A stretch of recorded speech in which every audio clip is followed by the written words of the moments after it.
Olá pessoal, de volta com o CMCast. Ricardo, como é que você tá? Tudo em paz, cara. Ricardo, hoje a gente traz assim, um convidado mais do que especial, né? A gente traz o cantor, instrumentista, Celso Viafra, veio de São Paulo para cá, vem dar um show aqui em Maceió.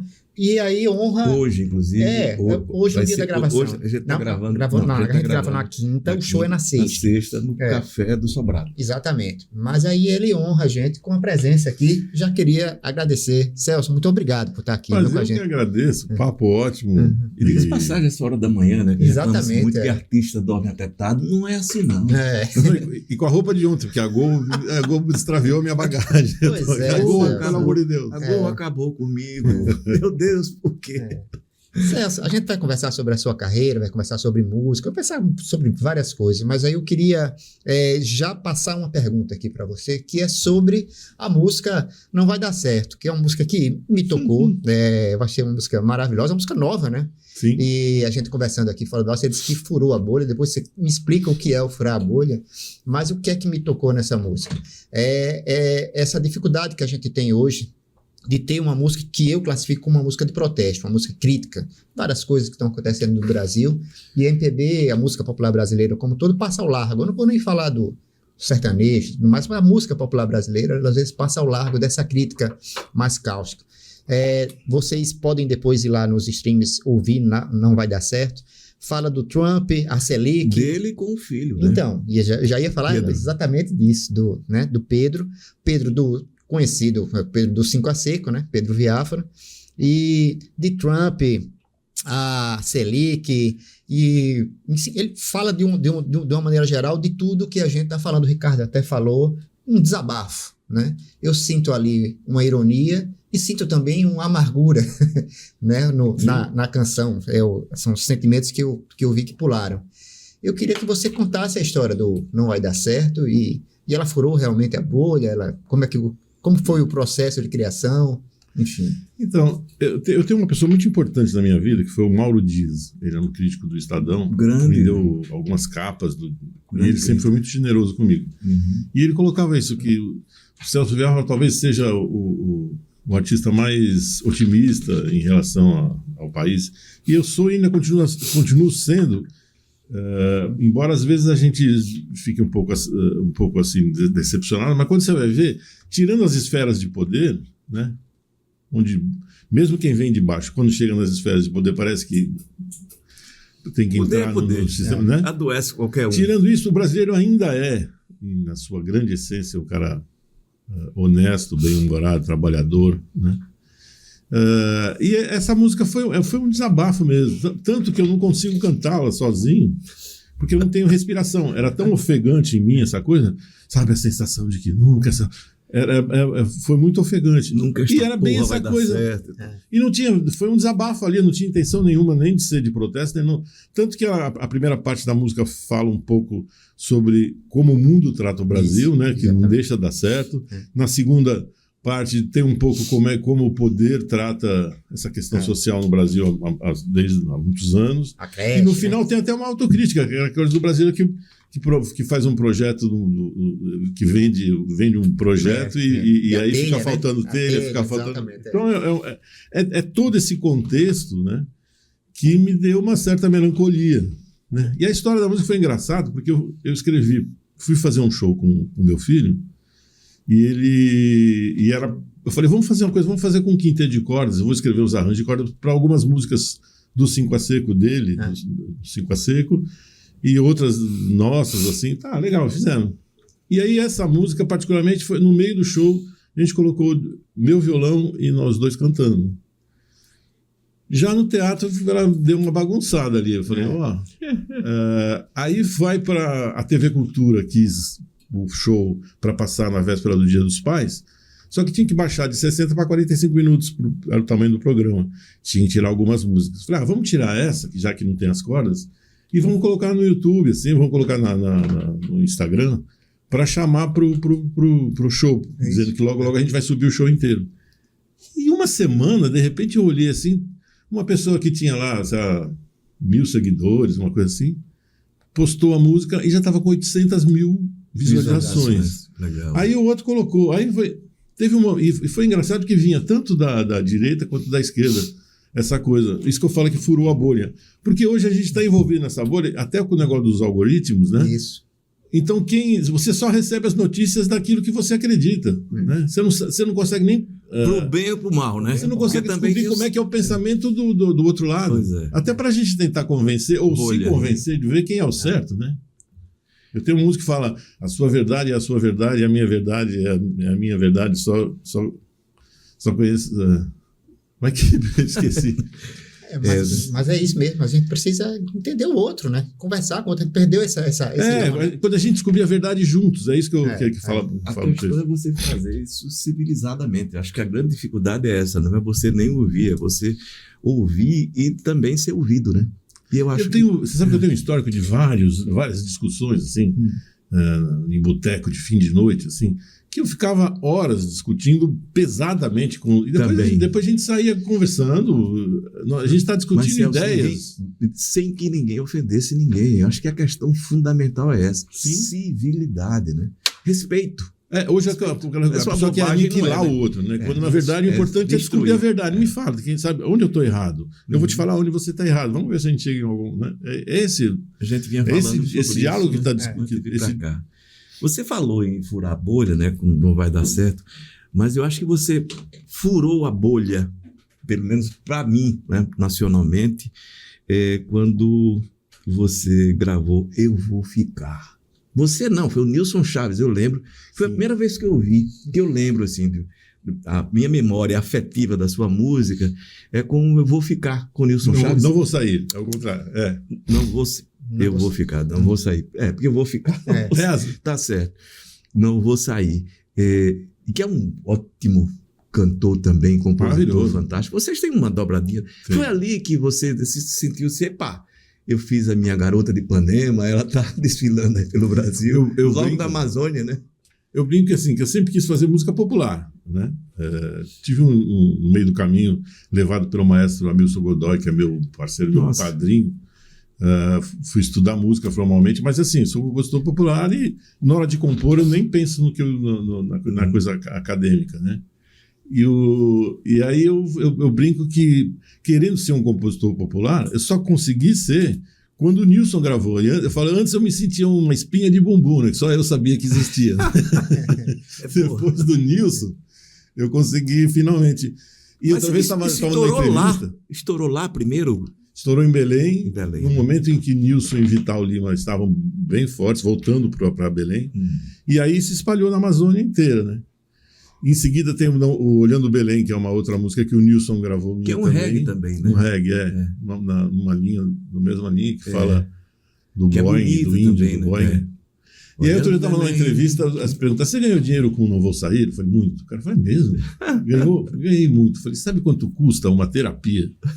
Sempre que eu estava mal, pegava o avião, ia para Belém, show do Nilson Chaves, 2.000 pessoas, eu dava o acorde, os caras saíam cantando a minha música, eu pegava no dia seguinte o avião, voltava e suspendia a terapia. Soma quanto que custa uma terapia, vê quanto que eu ganhei de dinheiro, né? Porque a música faz isso, ela cura, né? Claro. E é uma música fantástica. É engraçado que foi ali na época da ditadura, né? Que você fez ali na época da ditadura, né? Tem muita gente indo embora, eu não vou ficar, não vou sair, eu vou ficar. E é muito legal. E seria bom se tivesse trazido o violão aqui, né, cantar, mas a gente pode colocar. Pode sim. No programa. A partir dali você deslancha profissionalmente? Eu acho entendendo.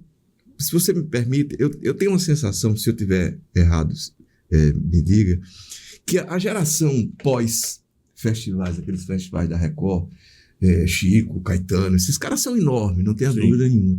Mas de tal forma, eles ocuparam espaço que os novos e bons compositores, e você é dessa tradição de grandes letristas brasileiros, um grande músico também, melodista, um ótimo cantor, mas que não tinham tanto espaço para avançar, porque esses caras tinham ocupado tudo. Eu estou errado? Eu acho que sim. E sobretudo porque não existia ainda a internet, e aí nesse caso, a internet hoje acaba com a profissão de compositor na medida em que você não tem mais o direito autoral, quer dizer, o que se recebia 2.000, hoje se recebe 100. Né? Então, assim, a profissão de compositor tem esse problema na internet. Mas, em compensação, você está a um clique de qualquer música, né? Naquela época, não. Você estava sujeito às escolhas das gravadoras que pagavam para as rádios tocar essa ou aquela. Então as pessoas não tinham acesso. Né? Então, nesse sentido, foi. E eu, então, de novo, sim, eu furo a bolha, porque com o Nilson se torna talvez um cara que era super querido pela crítica, pelo trabalho consistente dele, e ao mesmo tempo um artista muito popular. A voz belíssima, né? E aí estoura na Amazônia, e aí tem no Nordeste. Eu me lembro que eu fui uma vez, foi aqui? Não, foi em Fortaleza. Foi a primeira vez que eu vi os caras no bar tocando a música, né, repertório. Ah, que legal. E isso hoje é muito frequente, assim. Outro dia eu estava na estrada, aí parei numa churrascaria, o cara cantando. Aí você descobre que a música... Você partiu pro Canadá e eu fiquei no Javojá, pois quando estava me arrumando pra ir, bati com os olhos no luar, a lua foi bater no mar, e eu fui ficando. Isso é uma maravilha. Você sabe que o Luiz Nassif, numa matéria, fez uma matéria sobre essa música na Folha, e ele coloca uma coisa que eu achei bastante interessante, que ele falou que era a última canção de exílio. A canção legal, porque você vê todas as canções do exílio por diversas situações, né, sobretudo políticas, e essa não, era o exílio econômico, as pessoas saindo do país porque o país estava ruim, as pessoas... O Nassif que é músico também, né? Sim, eu entrevistei o Nassif uma vez e ele terminou tocando lá o cavaquinho, bandolim foi ele. Pedi a ele, ele pegou e tocou. Mas, Celso, você falou em furar bolha, falou nos streams. Eu me lembro de uma entrevista de um parceiro seu, ele é parceiro também do Ivan Lins, né? Vocês são bem ligados, né? Bastante. Sim, a gente tem quase 50 canções de parceria. Só, viu? E aí o Ivan Lins dizendo que estava liso. Ele disse, eu tô liso, eu ganho... Então, eu preciso fazer show para sobreviver, porque os streams, o que eu recebo é absolutamente ridículo. Mostrou lá uns cálculos e tal, e eu fiquei impressionado. É isso mesmo? Se não tiver show, não tem grana? O direito autoral... primeiro que antigamente você recebia pela venda do CD. Não tendo CD, não tem venda, né? Então você é obrigado a subir de graça para as pessoas ouvirem. E essa distribuição é que está bem, bem ruim. Na verdade, eu acho que esse neoliberalismo ele leva todo mundo para essas coisas em que as corporações acabam dominando o mundo, né? Sim. Promovendo uma concentração imensa de riqueza. Né? Eu brinco, eu falo assim, que acho que a indústria fonográfica, ou a indústria do entretenimento, a indústria cultural, né? Ela descobriu que nós, artistas, amamos o que fazemos, né? Que a gente não consegue deixar de fazer. Então, acho que eles falam, faz uma coisa, então vocês ficam com amor, porque a gente fica com dinheiro. Então, aquele compositor do Morro, né? Que o Zeca Pagodinho subia e uma vez por ano contemplava alguns com... Esse cara, ele não estava recebendo nada, né? Caramba. Eu vejo modestamente pelos meus números, assim, sei lá, no momento eu recebia, sei lá, R$2.000 por mês com direito autoral, hoje não passa de 100, entendeu? O Ivan Lins, o Ivan Lins tem uma carreira muito mais longeva que a sua, né, profissional, e ele diz, o cálculo que ele apresentou era um negócio absolutamente ridículo, ele falava assim, reais, né? O cara não, e é um planejamento de vida, né? Porque assim... Pois isso. Você não tem aposentadoria. A obra extensa que ele tem, ele falou, bom, com essa obra, só de direito autoral, eu vivo. Então, não preciso fazer um plano de previdência, não tenho... Eu vivo com essa obra. Chega um momento, ou seja, o cara tem que fazer... E é isso. Você fala, pô, mas eu vou mandar para o streaming e não vou receber nada? Não, você vai ganhar dinheiro no show. Só que antigamente você ganhava dinheiro no show e na venda das coisas. Isso está... eu acho que vai ter que ter uma regulamentação, vai ter uma melhorada, senão a arte fica difícil, você não consegue. Você gasta para gravar um disco decente, 50, 100 mil reais, e você não tem, e esse disco não vai render mais do que 10, para patrocinar isso, né? Então, e aí as gravadoras patrocinam e querem uma porcentagem no show. Então o artista também está perdendo. Já não todos esses é a melhor artistas... receita, né? Então é isso, só para lembrar aqui ao público. O Celso tem quase 50 anos de carreira, 10 discos, tem música gravada por Ney Mato Grosso, parceria com Beto Carvalho, essa parceria extensa com o Ivan Lins, só para... Então é isso, é R$100? Uma média aí por mês, 100, 150. De vez em quando tem uma...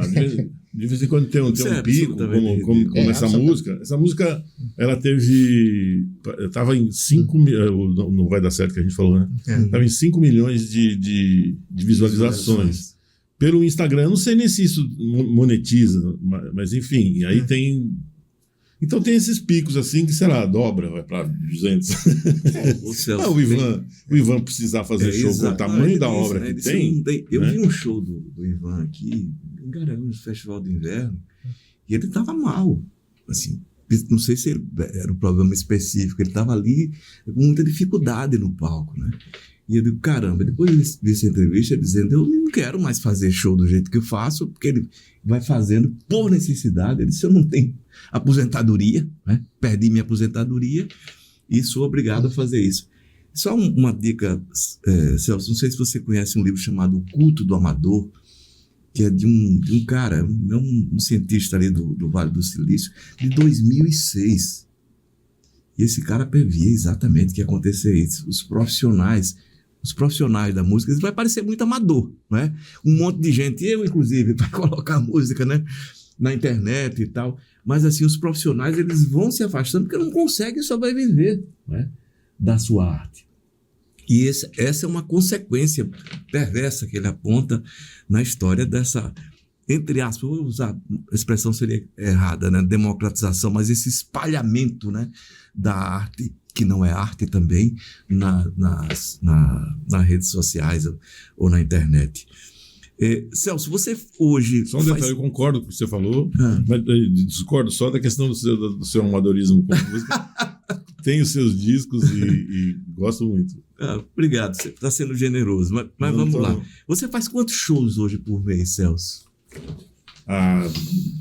Bem menos do que o que... Sabe o que está acontecendo? Por exemplo, eu estou pegando o hábito de chegar 2 dias antes para conversar com a cena local, sair, fico um dia depois. Então, estou fazendo, sei lá, 2 por mês. Ótimo. É uma média. Tá bom. Gosto de viajar, gosto de botar... Ainda estou com esse respiro, porque para mim, eu adoro justamente isso, encontrar a cena local, trocar uma ideia, ver como é que está... Como essas pessoas pensam a música, como a cidade... A gente estava conversando, eu acabei de chegar de Recife, foi lindo lá, a gente fez um show com o Vicente Barreto, que é outro meu parceiro, que a gente tem quase 50 canções. Que é um ótimo compositor também, né? Parceiro do Alceu, em vários sucessos, né? E é um cara que circula muito, né? O Vicente, sim, né? O Vicente tá... Então, a gente teve um tempo bem parados, os dois. Né? E é engraçado que ele mora no meu prédio. Aí ele saiu à luta também, eu falei, acho que um animou o outro. E a gente tem viajado, tem para a Europa e tal, enfim. Pois é, como é a Europa? Porque é aquela história, a gente ama o que a gente faz, então eu entro várias vezes, assim, entro com azia no palco e saio bom. Não cura doenças graves, mas assim, essas doencinhas, ainda, viu? Sobretudo as emocionais leves, você entra a música, tanto ouvir quanto executar, eu acho que ela é curativa. Você vai muito na Europa? Como é que você toca? Você tem um público lá? Eu fui 2 vezes. São convites esporádicos. Eu escrevo também, tenho 3 romances. Isso. A primeira vez que foi para o Fólio, que é o festival de Óbidos, festival Portugal. Literário. Então, a gente fez o show e participou da feira lá. Aliás, onde conheci assim, o Mia Couto. Grande mesmo. Que é a minha paixão, assim. Eu lembro que a gente estava naquelas ladeiras, assim, e eu levei meu filho. E aí eu vejo assim, a Água Lusa, né? Eu falei, filho, caramba, bicho, olha o Água Lusa. Ele falou, pai, então prepara para tremer, porque assim, atrás das suas costas está o Mia Couto. Né? Lucidez, né? Do Mia Couto, ele é muito lúcido, né? Eles fizeram uma palestra maravilhosa. E depois voltei, fiz... agora um outro show em Portugal também. Mas eu tenho é um espaço que eu quero buscar mais. Pegar uma pessoa certa para ir vender lá, né? Sobretudo em Portugal, por causa da língua portuguesa, que eu acho que a letra é uma coisa importante no meu trabalho. Você é um ótimo letrista. As pessoas falam muito... Muito, muito, muito bom. Muito Não bom, é? Triste. É, sim. Obrigado. Mas eu acho importante, assim, porque. E aí não é questão nem de ser bom ou ser ruim. Mas porque a letra, também. para mim, porque a letra, para mim, é muito importante. Eu falo sempre que eu componho por uma necessidade visceral de falar coisas. E eu tenho muito medo de algum dia não ter o que falar, porque aí eu paro de compor. Né? Então, é fundamental para mim a letra, porque é passar a ideia. Né? Tanto que eu tenho muita dificuldade de fazer parcerias em que eu faço a melodia. Você normalmente faz a letra, né? Na imensa maioria, com o Ivan, com o Vicente. Algumas coisas, como Joãozinho Gomes, o poeta da Amazônia, maravilhoso. Eu tenho uma letra com o Hermínio Berto de Carvalho. Tenho uma letra com Zé Edu Camargo, que é um poeta. São muito raros e eles me passam a letra, aí eu gosto do discurso, eu vejo que é um discurso parecido com o meu, e aí coloco a letra. Quando eu mando a melodia para alguém colocar a letra, é muito difícil a volta, porque é colocar palavras na minha boca que não são minhas. ou porque eu não penso daquela maneira, ou porque pensando daquela maneira eu escreveria de uma outra forma, né? Então, geralmente, eu prefiro fazer a letra que encaixa mais, assim. É o ponto de partida. Então, por isso que eu estou voltando. Por isso que é Portugal. É importante o meu discurso.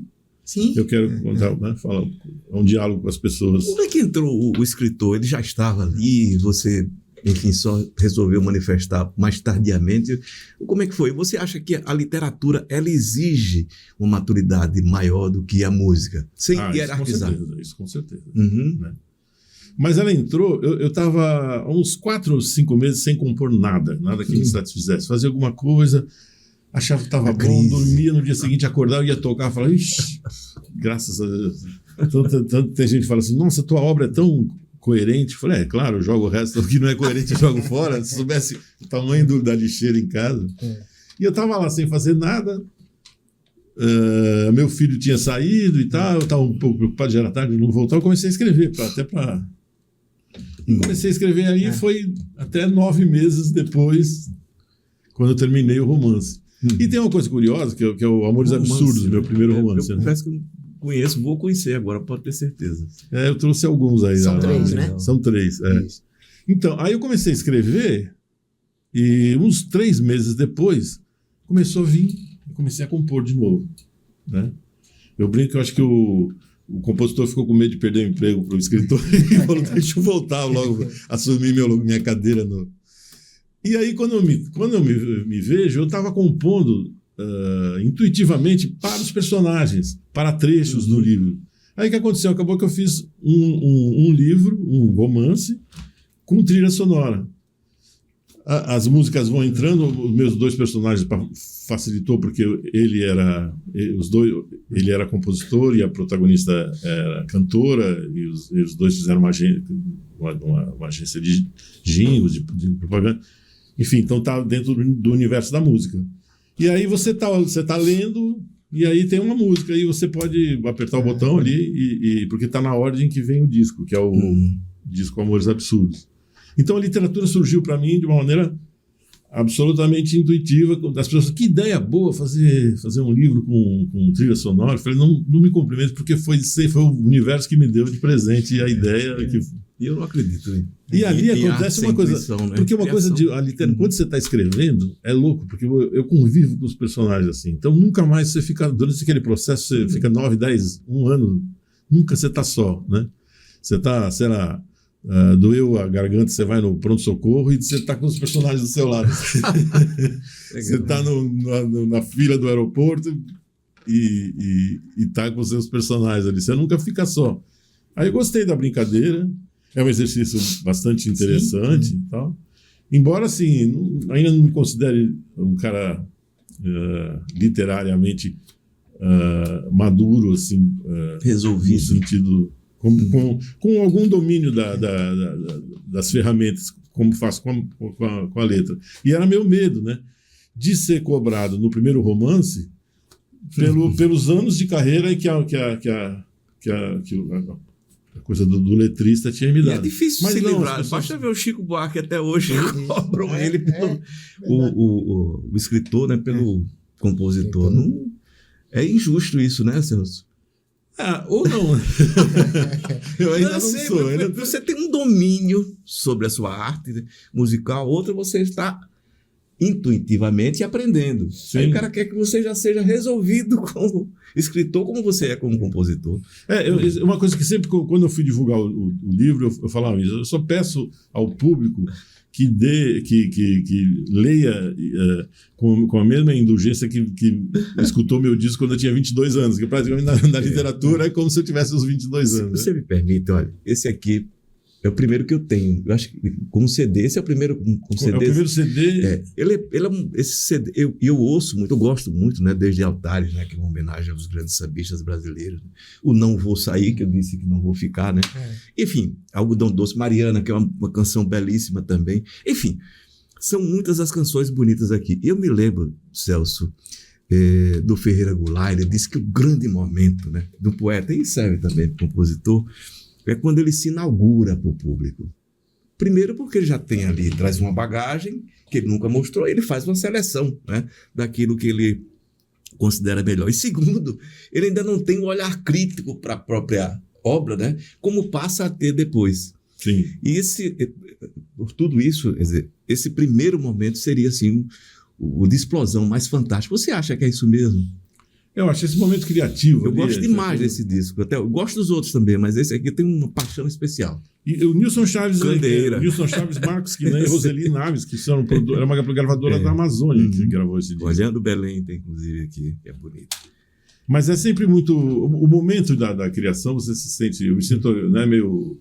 O Leonardo DiCaprio no Titanic, assim, né? Eu sou o rei do mundo. Às vezes você afunda igual você fica rezando só para que aquele Titanic chegue, né? E a gente... Mas é um momento muito feliz, né? É muito especial. E um momento... Eu lembro também, estavam perguntando em que momento a minha música cresceu, assim. A gente falou sobre o Nilson Chaves e tal.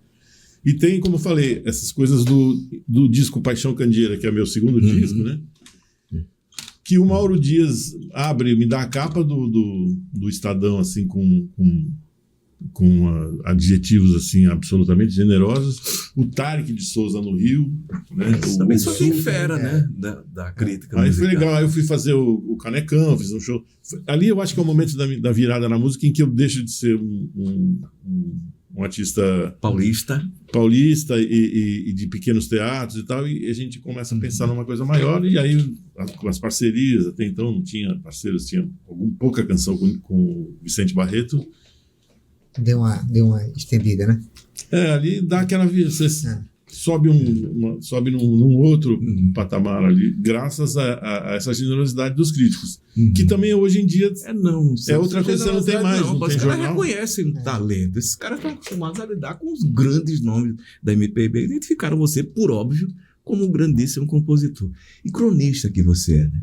Quando escreve suas letras. Tem uma música que é muito tocante, né? Fatalidade, né? Bonito aquilo, né?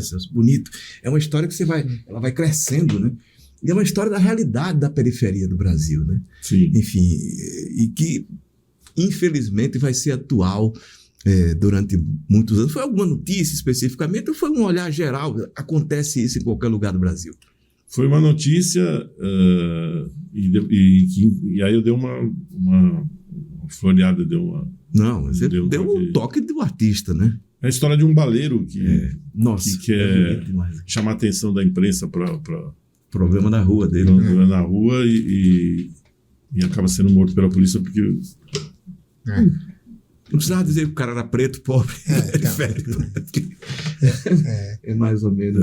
Outra coisa que você usa sempre nas suas canções é o futebol, né? Eu vejo uma paixão, tanto não vai dar certo, mas no Cara do Brasil, tem um trecho que é maravilhoso, que ele fala o seguinte: o Brasil de Mauro Silva, Dunga e Zinho, que ganha de 1-0, 0x0 e campeão. 0x0 e campeão, e deixa para trás o Brasil de Falcão, Sócrates e Zico. Sei que você é corintiano, e sei que você acompanha. Acontece. Vou perdoar porque meus netos são, viu? Meus netos são corintianos, terrivelmente corintianos. E ali pelas redes sociais que você é bem apaixonado. Futebol é muito importante na sua vida, porque a gente sempre discute aqui. O futebol a gente manda mensagem. Você tem uma ideia de como o futebol é importante? Eu tive um problema no joelho há um tempo atrás, né? Agora recuperei com fisioterapia e tal, mas ficou bem sério, assim, para ir na minha casa, da sala para o banheiro, assim, doía demais. O primeiro pensamento, será que eu nunca mais vou poder ir para Itaquera? Porque é longo ali, né? Então tem muito. E aí você tocou, essa letra do Cara do Brasil, teve algumas pessoas que caiu umas 2 ou 3 vezes em exame de vestibular, assim, para análise de texto, né? E tem um menino, tiveram alguns que fizeram, tem um menino que fez uma tese, chegou até mim, bastante interessante, ele entendeu completamente o sentido de cada verso. Ele só quebrou a cara nisso aí. E ele fala, aqui ele quer dizer que o futebol, o ópio do povo, a questão da manipulação política e tal. Eu falei, não.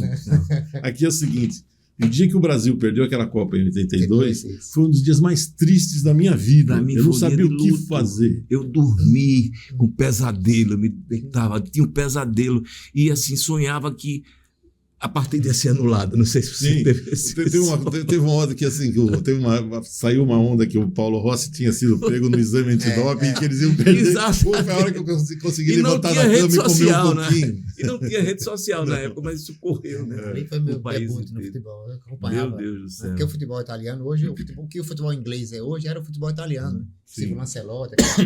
Eu acompanhava muito aqui. Mas é a imagem que ele cria. Mas também, eu sou muito apaixonado. Assim. Garrincha. Acho que uma das maiores honras que eu tive na vida foi saber que quando eu passei uma tarde com o Sócrates, que é meu grande ídolo no futebol a vida inteira, não só pelo jogador que era, mas sobretudo pela postura como homem, né? Como política e tudo. Né? E aí passamos uma tarde juntos. E depois eu fui saber da viúva dele. Ele falou, ele adorava aquela sua música, o Cara do Brasil. Eu adoro o Cara do Brasil também, acho. Mas ela é muito boa. Na verdade, do tamanho da obra do Celso, você sempre vai encontrar. Inclusive a história do humor também. Né? Eu falei aqui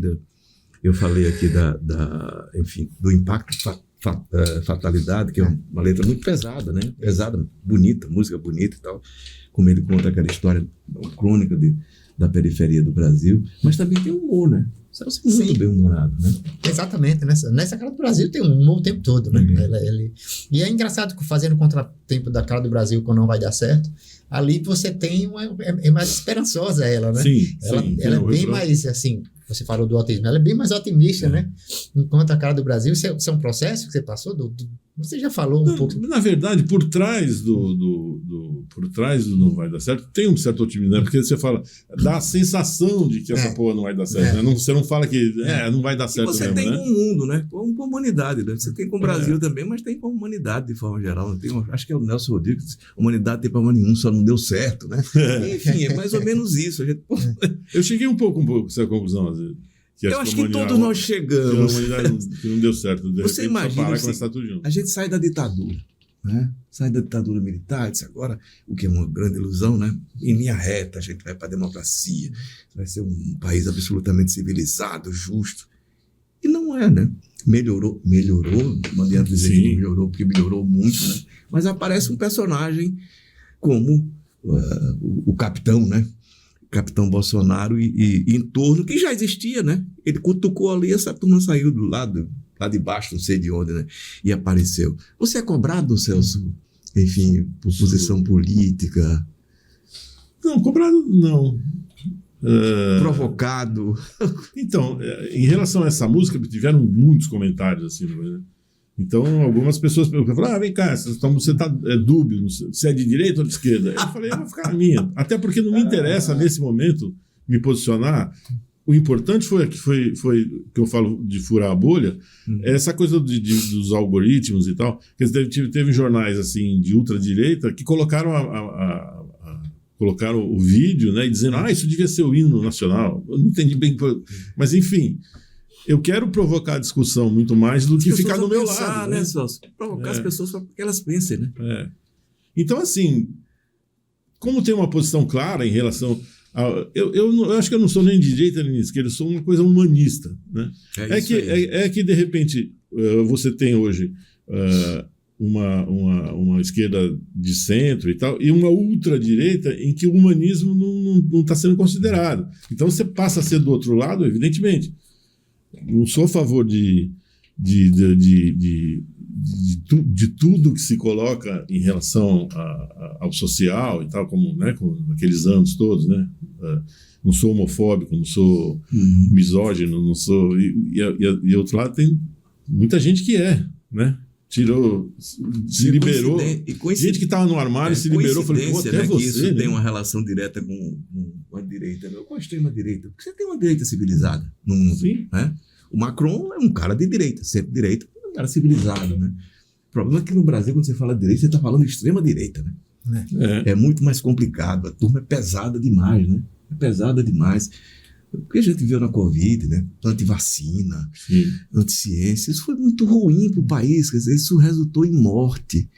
Eu acho que quando entra um julgamento como a gente vive hoje, isso tudo tem que ser considerado, tem que ser didático, não no sentido, obviamente, quem julga, deve julgar fatos, mas isso não pode ser esquecido. Sim. Quantos milhares de pessoas morreram que podiam estar vivas se o presidente da República fosse para a televisão diariamente dizer vacinem-se, se cuidem, fiquem em casa, e não aquele discurso absolutamente arredio à ciência, né? Não, até porque, assim, você tem uma extrema-direita que é radical, e nesse sentido todo, e não tem mais uma extrema-esquerda radical, que era aquela que achava que tinha que fechar a igreja, que tinha que ser... Não tem uns malucos ainda. Eu acho que tem uns 2 países... A China mesmo é um capitalismo de Estado. Né? É um capitalismo de então, Estado. eu brinco, eu acho que o comunismo hoje, ele existe em 1 ou 2 países e na cabeça do bolsonarista, que é todo brasileiro. Você é comunista? Comunista? Mas, Celso, esses caras não têm a mínima ideia de que seja comunista. Sim, não tem a mínima ideia. Assim, se você é contra, você é comunista... Eu sou xingado o tempo todo, né? Eu faço blog aqui, mesmo no CMCast, basicamente a nossa temática predominante é política. Né? Ricardo Mota é um comunista fino, eu acho uma graça. O cara não tem a mínima noção do que está dizendo. Sim. Ele não sabe o que é ser capitalista. Ele é capitalista sem saber o que é ser capitalista. E aí me xinga de comunista sem saber o que é ser comunista. Essa é uma forma de você impedir a discussão. Né? Você é comunista? Pronto. Acabou, você matou a discussão.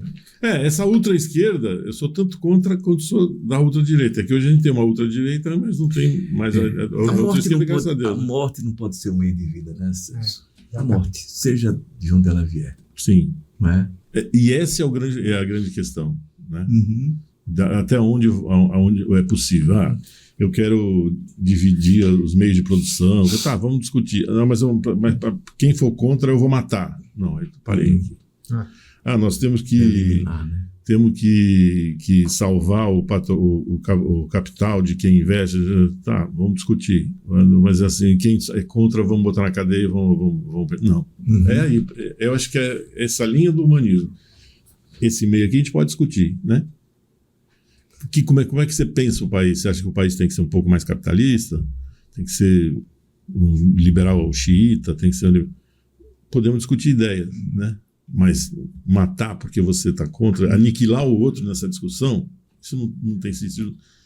Nem você sendo de direita, nem você sendo de esquerda. Perfeito. Celso, em 2006 você ganhou um Grammy, né? Com o Ivan. Na verdade foi o seguinte, o Ivan ganhou o melhor disco do ano, né? E todos os compositores que participam desse prêmio, que ganham esse prêmio, recebem também. Então eu tive essa sorte de pegar essa carona com ele. Tem dois Grêmios. E essas parcerias, de forma geral, elas surgem também com base na amizade ou só identidade artística? Antigamente era na amizade. Antigamente era amizade.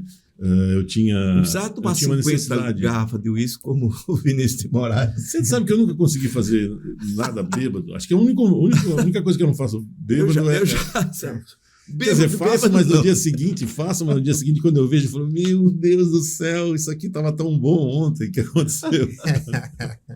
Aquela do Veríssimo, né? O futuro ontem era tão bom, era tão melhor do que hoje. Mas, assim, Hoje me interessa o convívio com as pessoas. Estou fazendo muita música com jovens, né? Tanto os meninos do 5 a Seco, meu filho tem me levado. E é muito louco isso, porque eles estão com sangue novo, né? Eles estão com toda aquela energia, né? E de uma certa maneira acaba que eu absorvo um pouco dessa energia deles e a gente tem feito parcerias tanto com os meninos todos no disco novo do 5 a Seco tem 3 músicas minhas em parceria com eles, né? Como eu estou compondo com uma galera nova aí e geralmente assim peço a melodia, eles me mandam a melodia e eu faço a letra na imensa maioria dos casos. E eu peço, se possível, se ele souber escrever, que ele escreva a harmona, porque eu gosto de escrever a letra tocando. Eu tenho uma coisa que às vezes eu penso que parece que um acorde não combina com a palavra.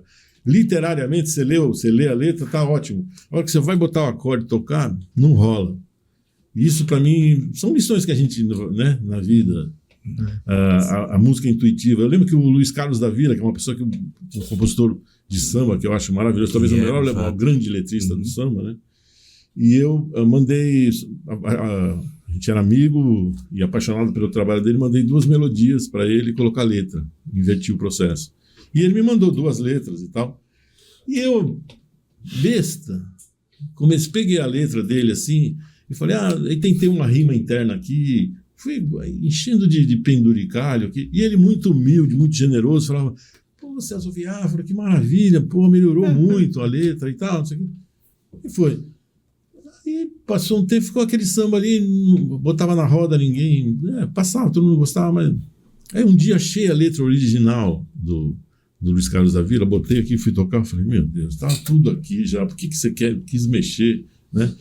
Aí aquela coisa, aquilo que literariamente funciona na sua cabeça, às vezes não funciona na melodia. Mais cerebral. E o Luiz Carlos matou no peito e chutou e fez um golaço, e o babaca aqui querendo mudar as coisas. Não precisa ser.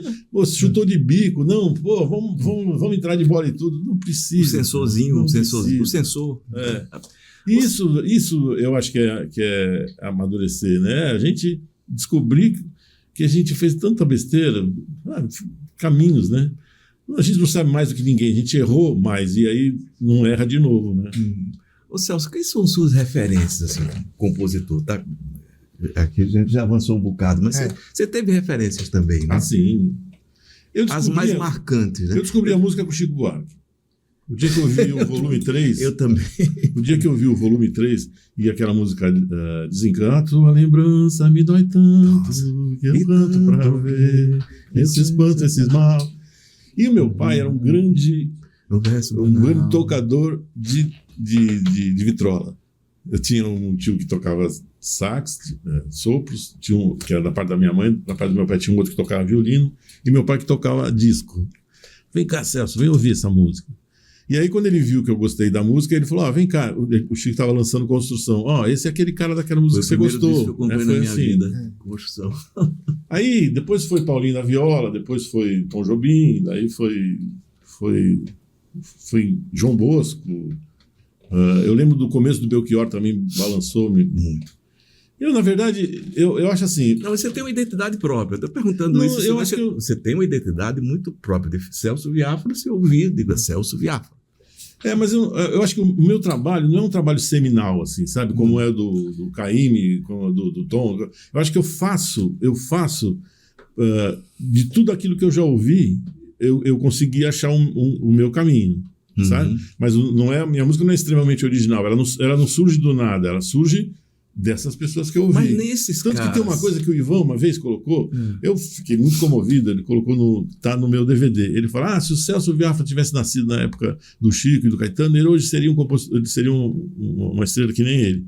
Fico bastante lisonjeado. Eu disse isso aqui de outra forma, mas disse. Eu fico lisonjeado. Só que não é verdade. Porque se eu não tivesse ouvido esses caras, eu não teria composto. Agora eu vou fazer o seguinte, diferente. Eu vou lhe fazer uma provocação. Tá bom, você falou, sua música não é seminal, tudo bem, eu entendo. Mas nem o Chico é seminal.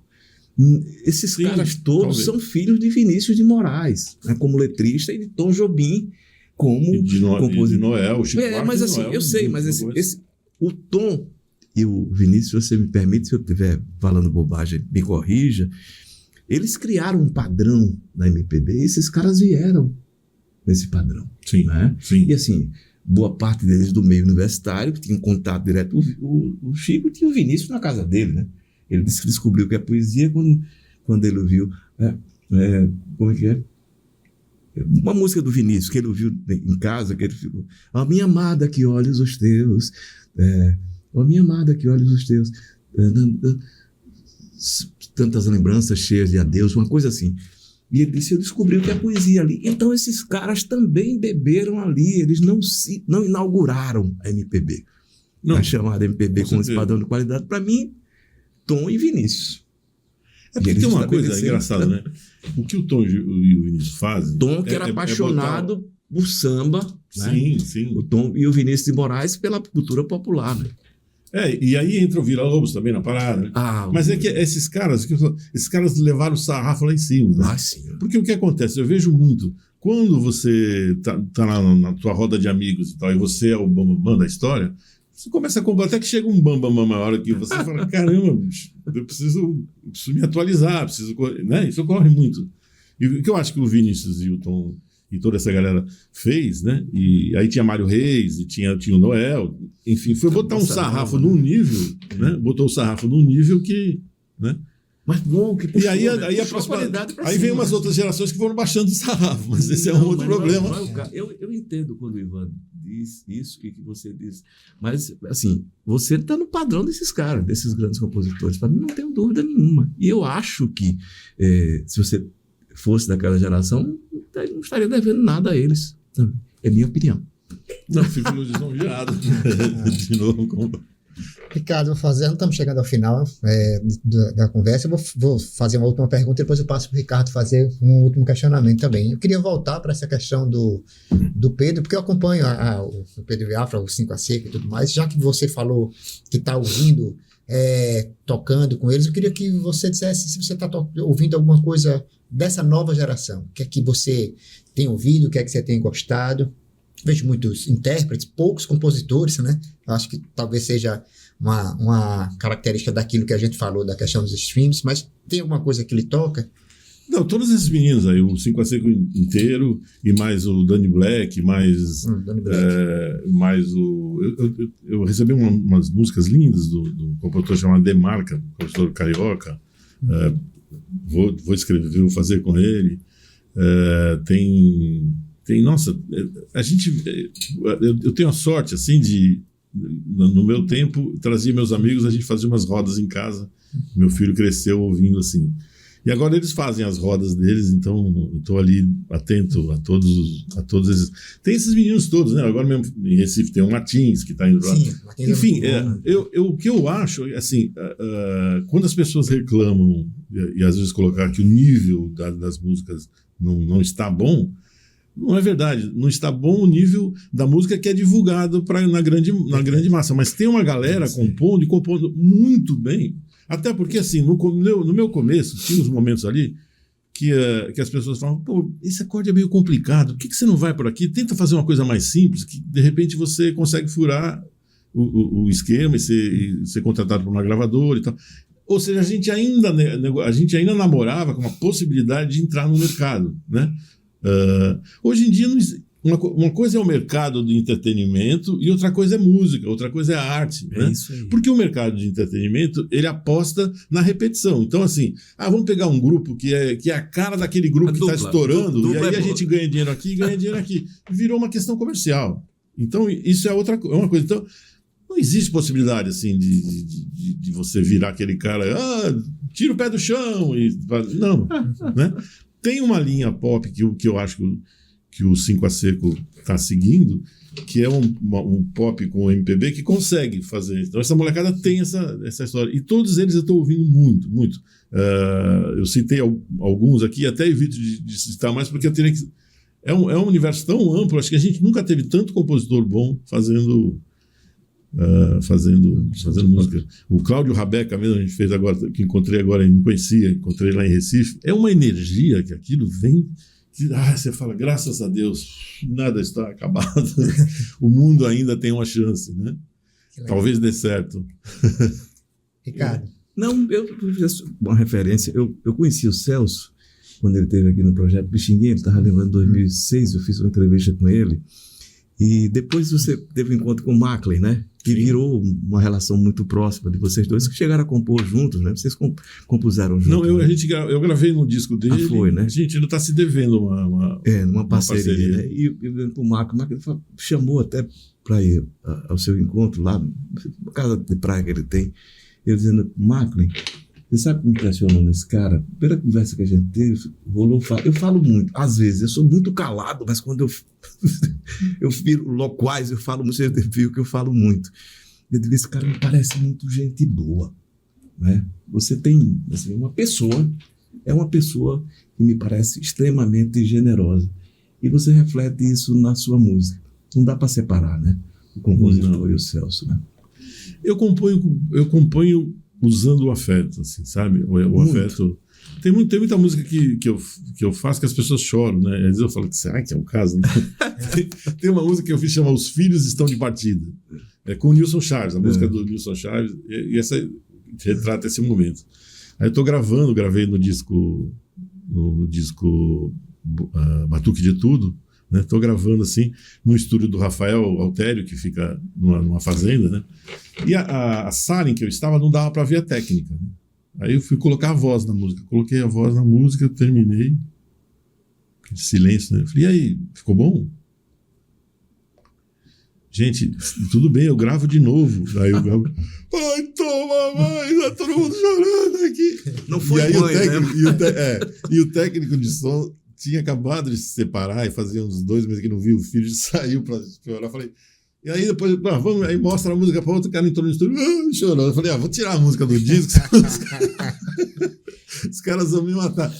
Mas eu gosto dessa coisa. Né, essa música pseudo-triste, que não é triste, é você trabalhar com emoção, né?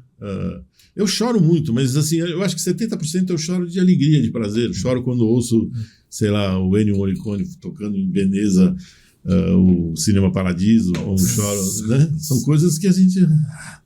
E é isso, eu trabalho com isso, eu trabalho com afeto, assim. Eu adoro e fico muito feliz que meu filho também segue nessa mesma linha.